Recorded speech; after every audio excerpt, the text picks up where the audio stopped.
Thanks for sticking with us during this hold at T-minus 12 minutes. The team are currently monitoring ground level winds to establish a new T0 time. Bit of a fun fact while we wait, tomorrow is in fact the 3-year anniversary of our first orbital mission, still testing. 3 years later, we're knocking on the door of 100 satellites deployed to orbit. We hope to add to that tally tonight.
All stations proceeding with a go-no-go sequence. Looking for your status for launch at this time. Stage. Stages go. Avionics. Avionics is go. AFTS. AFTS is go. GNC. GNC's go. VCon. Beacon is go. T1. T1 is go. GC. GC is go. PLS. PLS is go. RSO. RSO is go. MET. MET is currently red and tracking at least 50% chance of being red at T0 as discussed. Copy. Mission management. Mission management is go. LD sub. LD sub go. Exec. Exec is go.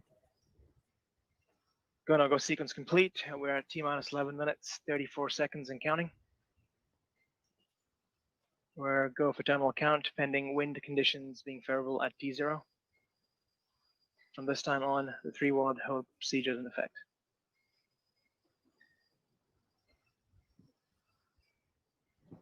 GC proceed with pad terminal checks, sequence 44. GC copies.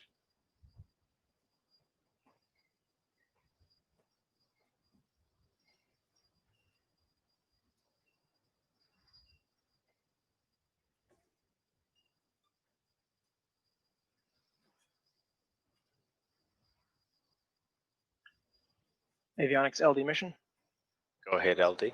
Proceed with sequence 45. Avionics terminal checks. Copy that. Proceed with avionics terminal checks. Stage 1 igniter pressures verified. Hydraulic pressures verified. Stage 1 pre-valves open. LDGC mission. Go ahead. Pad terminal checks complete. Copy. Stage LD mission. LD stage. Proceed with state channel check. Sequence 46. Commencing.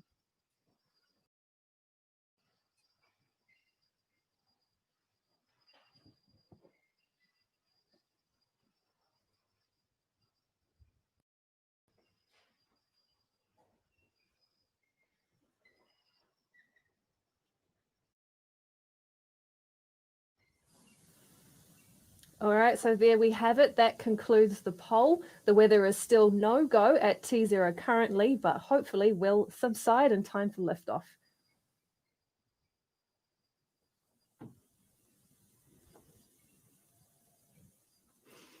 Today's mission will launch a single communications microsatellite procured for OHB Group through OHB Cosmos International Launch Service.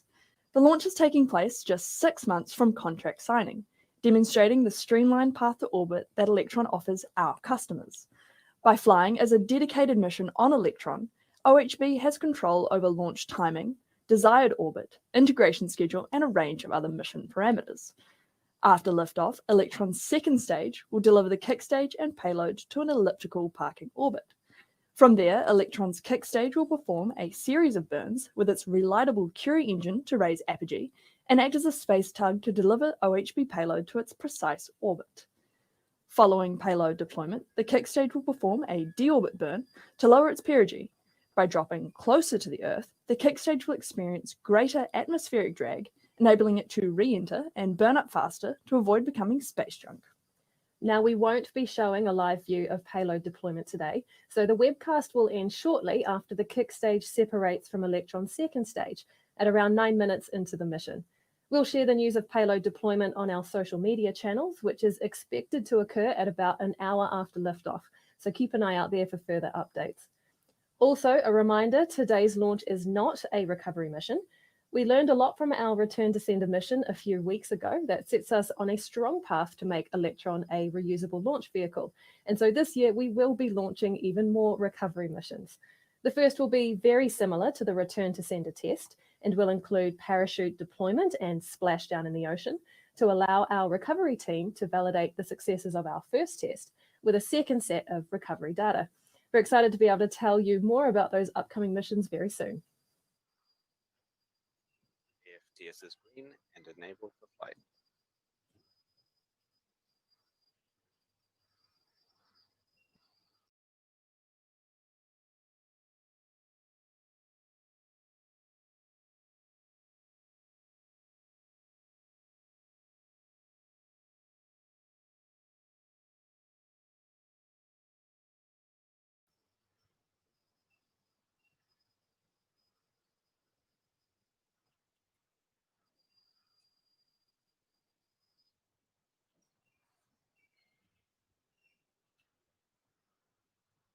LD stage mission.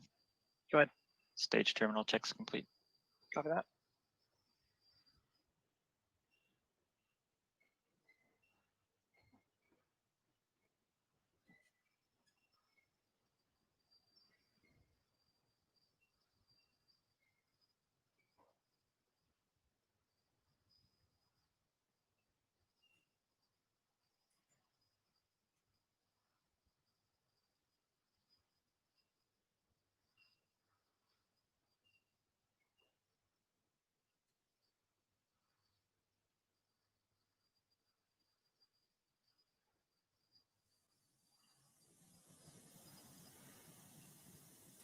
Another one leaves the crust is the first mission in a busy launch manifest for Rocket Lab in 2021.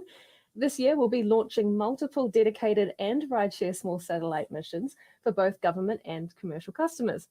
It's also the year we'll be launching to the moon for NASA with our capstone mission, which will see us use Electron and Photon to transport a satellite to lunar orbit in support of the agency's Artemis program. We also have 2 new pads to debut this year. So we'll see liftoffs from Launch Complex 2 in Virginia, as well as our newest launch pad, LC-1B, located at Launch Complex 1. And of course, as Marielle mentioned before, we'll be continuing our program to make Electron a reusable launch vehicle, with even more recovery missions planned this year. 2021 is going to be a huge year for our team and customers, but before we kick into the first mission of the year, let's take a look at all the incredible things we got up to last year.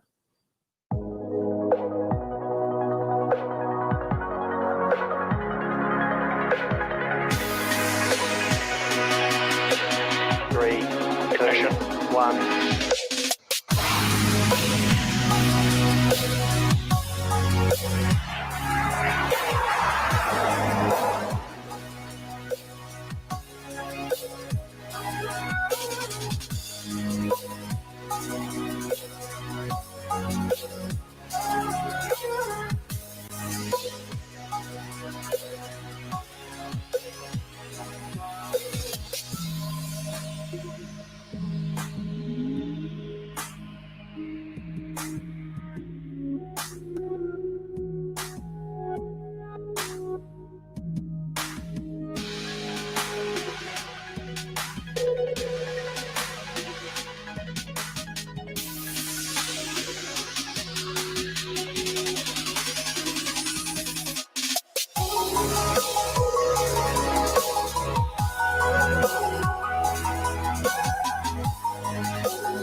2020 was a big year for our team, but we can't wait to make 2021 even bigger, starting with today's launch, of course.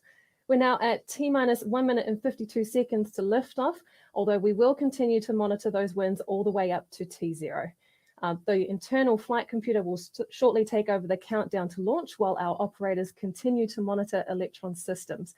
So let's hand over now to Mission Control to listen in on the operators' calls during the final seconds to liftoff.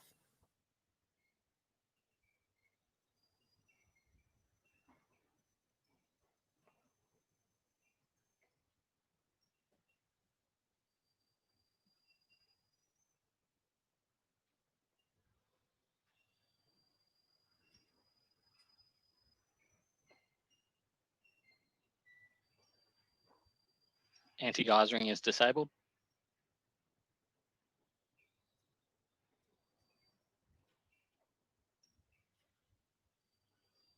High flow engine purge enabled.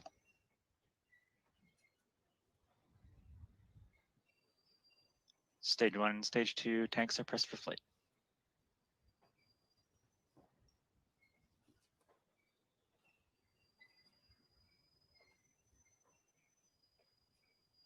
Water deluge enabled.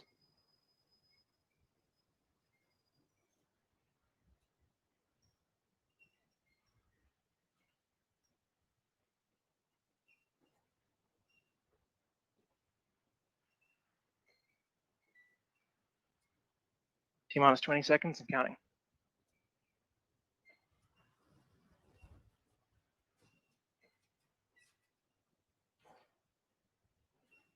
T-minus 10, 9, 8, 7, 6, 5, 4, 3. Engine start.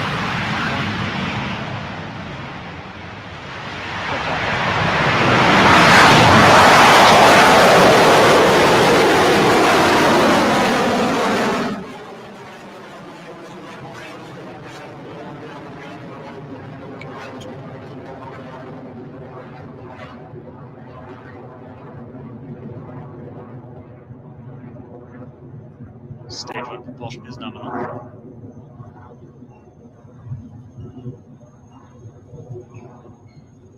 Guidance is nominal. And with that, another one leaves the crust. Electron has successfully cleared the pad at Launch Complex 1 and is on its way to orbit. We're now at 46 seconds into flight of our 18th Electron mission and approaching one of the first major milestones of any launch, max Q, or maximum aerodynamic pressure. This is the moment during launch when the forces against Electron are at their peak. We'll be coming up to that very shortly, so let's listen in. Approaching max Q. And cleared max Q.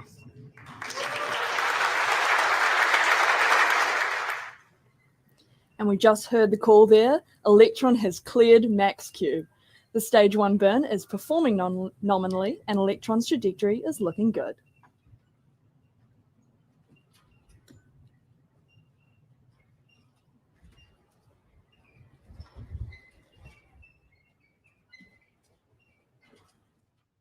Stage 1 guidance remains nominal. 40 seconds remaining. AOS Chatham Station.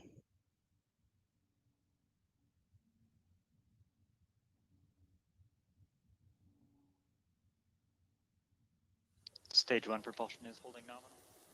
Shortly, the 9 Rutherford engines on Electron's first stage will shut down. We call this main engine cutoff, or MECO. Right after that, Electron's first and second stages will separate, and the vacuum-optimized 10th Rutherford engine on the second stage will ignite. Let's listen in on calls from Mission Control.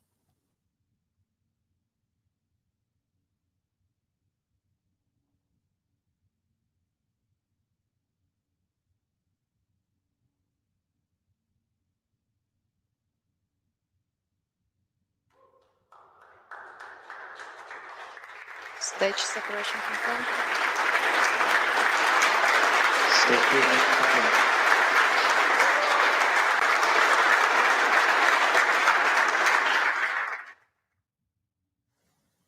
You heard the good news there from Mission Control. We've had a successful main engine cutoff, separation of the stages, and ignition of the Stage 2 Rutherford engine. Up next will be the fairing jettison. And there they go. There's clean separation of those halves for the fairing jettison. And one of the reasons for the shiny protective material you might have seen as they tumbled away is to ensure the aerodynamic heating experienced by Electron on ascent doesn't affect the payload on its way to orbit. Electron's second stage is continuing nominally as we approach battery hot swap in the next few minutes, a maneuver unique to the Electron rocket.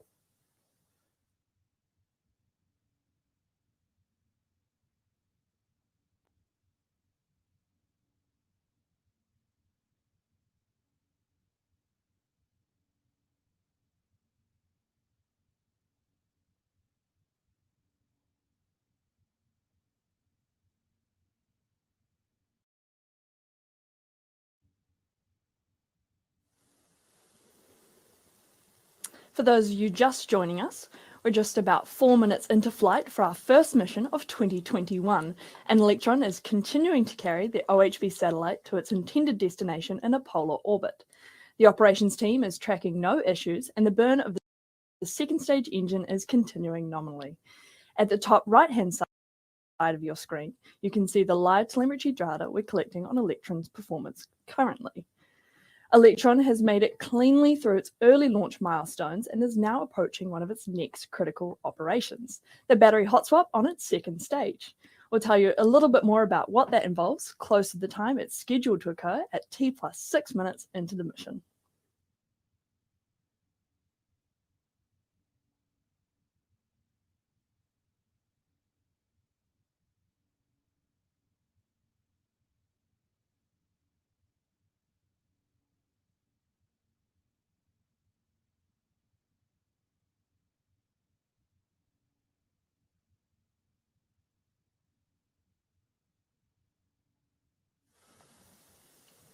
A quick check-in, and Electron is continuing well on its journey to orbit.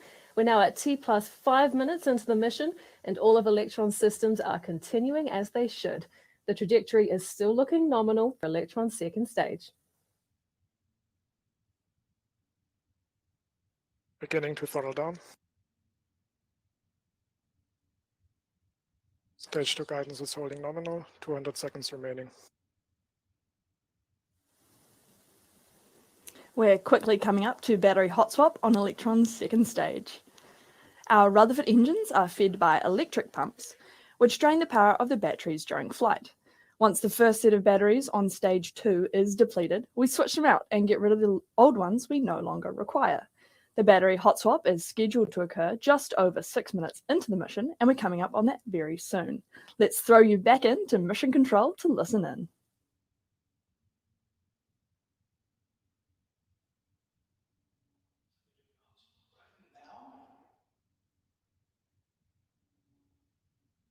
And battery jettison confirmed.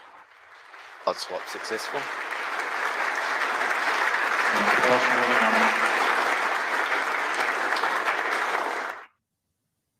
We've had confirmation that battery hot swap was successful on Electron, and second stage propulsion is continuing nominally. We're just a couple of minutes away now from stage 2 engine shutdown and separation from the kick stage. Electron is currently traveling at speeds of over 16,000 kilometers an hour and at an altitude of more than 300 kilometers.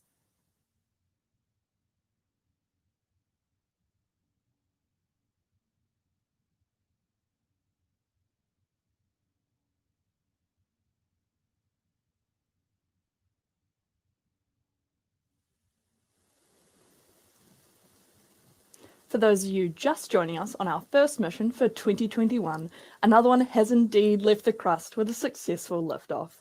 About 2.5 minutes into flight, we had main engine cutoff, stage separation, and stage 2 ignition. We're coming up on separation of the kick stage about T+9 minutes into the mission. You've got an awesome view of the bottom of stage 2 there on your screens. You'll have heard us talk about this being the vacuum optimized version of the Rutherford engine. What this refers to is the larger nozzle bell. Due to the lower pressure at this altitude, the exhaust gases require a longer bell to match the pressure of the environment as they exit, allowing for full thrust utilization.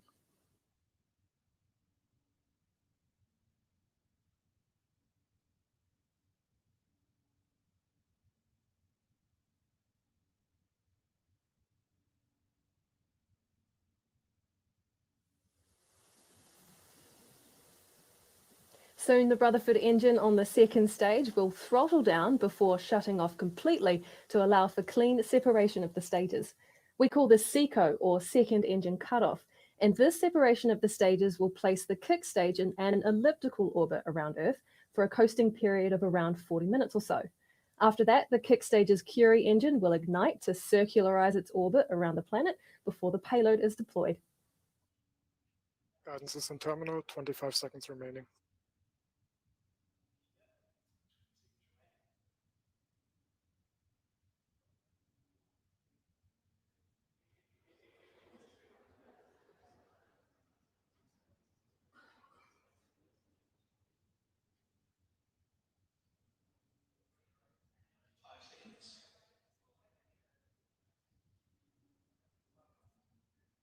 There we go. Right on cue.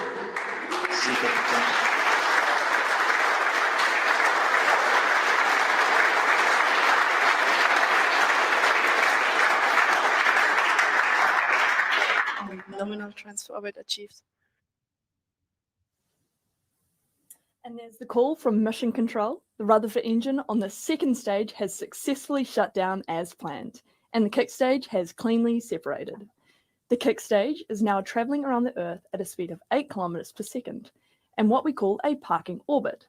Around 40 minutes from now, the kick stage's 3D printed Curie engine will ignite to position the stage ready for payload deployment. It's thanks to the kick stage's Curie engine that we can provide our customers with pinpoint accuracy for deployment, enabling them to locate and start operating their spacecraft immediately after launch. Following payload deployment for today's mission, the kick stage will perform a final burn to lower its perigee. That enables it to re-enter the Earth's atmosphere faster and burn up to avoid becoming space junk. As we mentioned before, we won't have video of that or payload deployment, but we'll continue to share updates about this mission on our social media channels, so keep an eye out there. Before we close out today's live broadcast, we'd like to thank our mission partners, OHB Group. We're grateful to have started the year with your team support. And with that, we're going to end today's webcast. So thank you so much for joining us for another Electron mission. We look forward to bringing you many more this year. For the first time in 2021, this is Rocket Lab Mission Control, signing off.